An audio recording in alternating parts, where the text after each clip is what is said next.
You're watching how Leap. Let's use AI to boost your company's marketing. First, use AI for content creation. Tools like ChatGPT or Jasper can write blog posts, social media captions, and add copy quickly. Second, use AI for customer segmentation and personalization. Platforms like HubSpot use AI to analyze customer data and send targeted email campaigns. Third, use AI for social media management.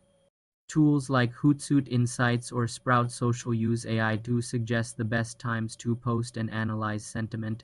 Fourth, use AI for advertising. Google Ads and Meta Ads use AI-powered bidding and audience targeting to optimize your ad spend for better results. Finally, use AI for analytics. Tools like Google Analytics have AI features that predict customer trends and identify high-value segments. Start with one tool and integrate more as you scale. For more simple computer tutorials, subscribe to the channel.